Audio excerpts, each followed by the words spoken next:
Avis vascular centre మన దేశంలోనే the best varicose vein hospital. Body transformation చాలా చూపించాల్సిన సిచ్యువేషన్స్ ఏంటంటే ఒకటి vintage character, vintage hero looks ఉన్నాయి కదా, అది చాలా బాగుంది. అసలు మీకు ఒక కంప్లీట్ ఒక సినిమా తీయొచ్చు ఆ కైండ్ ఆఫ్ లుక్స్ తో. అంటే అటెన్షన్ అలా గ్రాప్ చేస్తుంది, లుక్ చాలా బాగుంది. ఇంకొక వైపు ఏమో ఇది రెండు రకాల క్యారెక్టర్ కదా, ఒకటేమో ఆయన ఇమాజినేషన్ లో ఆయనకు ఒక చూపించుకోవాలి, ఒక రాజవంశ చూపించుకోవాలి. ఇంకొక వైపు ఏమో క్యాన్సర్ లాస్ట్ స్టేజ్. సో ఈ రెండు వేరియేషన్స్ ఎలా చూపించారు? నేను మొన్న కూడా ఏదో డబ్బింగ్ చెప్తున్నప్పుడు నేను అందులో ఏదో ఒక పరిగెట్టే సీన్ ఒకటి వస్తుంది అనమాట దగ్గర.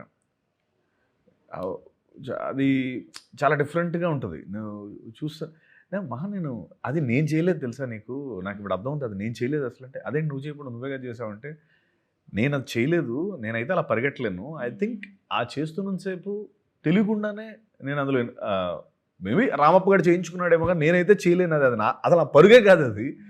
ఆడేంటి ఎలా పడగెడుతున్నాడు అలాగా నాకే చాలా డౌట్ అనిపించింది. అంటే these are the little okay, నువ్వు చేసిన క్యారెక్టర్ నుంచి నీకు బయటకు వచ్చి నువ్వు చూసుకోగలుగుతున్నావు అంటే then definitely you cook something very big and very great.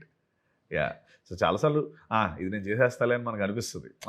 మనం కొన్నిసార్లు బట్ నాకు రామప్ప ఎన్నిసార్లు చూస్తున్నా ఇది నేను కాదు, వీడు ఎవడో వీడు అన్నట్టు అనిపిస్తుంది. సో బేసిక్ క్రికెట్ ఆడేవారు కదన్నా చిన్నప్పుడు? చెప్పారు గట్టిగా ఆడేవాడి. బాడేవాడి అంటే నేను చెప్తే దరిద్రంగా ఉంటుంది, పక్కోడు చెప్పాలి. ఓకే. క్రికెట్ లో మనం స్టార్టింగ్ వెళ్ళి ఒక టీమ్ లో జాయిన్ అయినప్పుడు ఏదో అవుట్ సైడర్ గా వచ్చినప్పుడు టైలెండర్ కింద అలా దింపుతూ ఉంటాం. అవును. తర్వాత ఓపెనింగ్ బ్యాట్స్మెన్ అవుతాం, మనకి మొత్తం ఓవర్లు అన్ని ఆడి ఏ బాల్ ఎలా ఆడాలి అనే స్కోప్ దక్కుతుంది. సేమ్ సినిమా ఇండస్ట్రీ కూడా అంతే, మీరు స్టార్టింగ్ వచ్చినప్పుడు ఏ స్క్రిప్ట్ వచ్చినా చేసేయాలి, ఎందుకంటే ప్రూవ్ చేసుకోవడానికి అది చిన్నదో పెద్దదో అని చూస్తారు.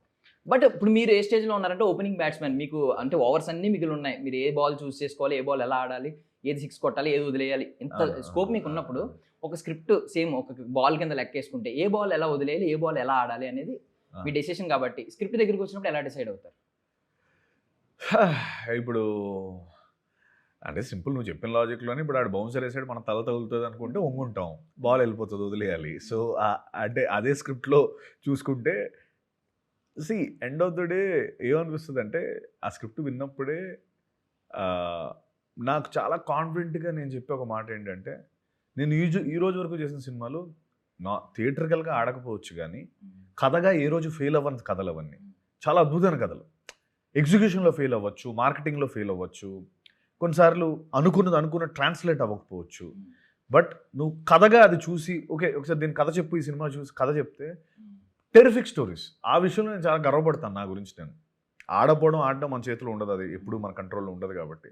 బట్ నేను సెలెక్ట్ చేసుకున్న కథలు మాత్రం ఫ్యాంటాస్టిక్ స్టోరీస్. అది మీరు ఒప్పుకోకపోయినా నేను ఒప్పుకునే ఒక ఆస్పెక్ట్. సో ఆ విధంగా చూస్తే ఇక్కడ వరకు నేను చాలా స్ట్రాంగ్గానే నా కథల సెలెక్షన్లో నేను చాలా స్ట్రాంగ్గానే ఉన్నానని నాకు అనిపిస్తుంది. సో ఆ ప్రక్రియలో నేను ఎలా ఇది సెలెక్ట్ చేసుకున్నాను అంటే డెఫినెట్లీ ఒక ఎమోషన్, ఒక హై, ఒక అంటే హీరోకి ఏ టు బి ట్రాన్స్ఫర్మేషన్, లేకపోతే హీరో ఏం చేస్తున్నాడు, ఎవ్రీ విచ్ వే ఆ బీట్స్ అన్నీ సరిగ్గా వెళ్తున్నాయా, సీన్లో పేసింగ్ ఉందా, ఇవన్నీ ఆబ్వియస్లీ చూసుకొని సెలెక్ట్ చేసుకుంటాం. ఆల్మోస్ట్ అంటే అన్నీ కూడా 100% కుక్డ్ ఏవి రావు. 60% 70% బాగున్నప్పుడు దాని తర్వాత మళ్ళీ అది okay it goes through process and then అదొక దగ్గరికి అచీవ్ అవుద్ది. సినిమా తీసినప్పుడు ఇంకా వేరేలా ఉంటుంది. బట్ మీరు చెప్పినట్టే బౌన్సర్ వస్తే తల దాచుకుంటాను అన్నారు కదా, ఉంచుకుంటాం, తల ఉంచుకుంటాం, తగిలితే ఇబ్బంది అవుతుందని అన్నారు. సో అదే భాషలో ఆలోచించుకుంటే బౌన్సర్ వచ్చినప్పుడు కొన్నిసార్లు రిస్క్ చేసి ఫుల్ షాట్ కొట్టే ఛాన్స్ కూడా ఉంటాయి. ఇప్పుడు వెంకటేష్ మహా గారు అదే చేశారు, 5 ఏళ్ళు ఒక సినిమా మీద పెట్టడం అంటే రిస్క్, గట్సి. అంటే ఇది ఎగ్జాక్ట్లీ నువ్వు చెప్తున్న టర్మినాలజీలో దీన్ని నెగిటివ్ గా చూసుకోకుండా ఉంటే ఎస్ ఇది ఫుల్ షాట్ కొట్టి కొడదామని. మరి ఆడియన్స్ స్టేడియంకి వచ్చిన జనాలు కూడా ఎక్సైట్ అవ్వాలి కదా, అమ్మ ఏం పుల్ షాట్ ఆడాడని. సో అలాంటిది మీ లైఫ్లో మీరు గట్సి అన్న ఈ విషయంలో సేఫ్గా, అంటే కోహ్లీ విషయానికి వస్తే చాలా కూల్గా ఆడుతూ ఉంటాడు, సేఫ్ ప్లేయర్. సో అలా ఆడతారా, టెక్నికల్ ప్లేయర్ లా ఆడతారా, లేదు ఒక్కొక్కసారి సమ్టైమ్స్ గట్సీ కానీ గట్సీయే భయపడుతూ గట్సీ లోపల ఉంటుంది. ఎంత కాదన్నా మిడిల్ క్లాస్ అప్బ్రింగ్ ఉంటుంది కాబట్టి ఎక్కడో దగ్గర చిన్న బెరుకు ఉంటుంది. బట్ ఆ బెరుకు దాటి ఏదైతే కమాన్ లెట్స్ గో హెడ్ అన్నప్పుడు మాత్రం ఆలోచించను అసలు, నో సెకండ్ థాట్. వెళ్ళి ఇంకా ఇస్తే ఫుల్ ఇవ్వాలి, లేకపోతే అసలు ముట్టుకోవద్దు అన్నది నా ఫిలాసఫీ జీవితం. అంటే నువ్వు చేస్తున్నావు అంటే ఫుల్ బ్లోన్ వెళ్ళిపో, చేసేసి వచ్చేసి చేస్తూ కూడా ఆలోచించి చేసాం అనుకో అయిపోయింది. ఇంకా అది ఇంకా అసలు పని చేయదు, అది వర్కౌట్ అవ్వదు. ఎనీ పని చేస్తున్నప్పుడు కానీ నీకు డౌట్ వచ్చిందంటే ఆపేయడం బెటర్, ఎందుకంటే అది సక్సెస్ఫుల్ అవ్వదు. సో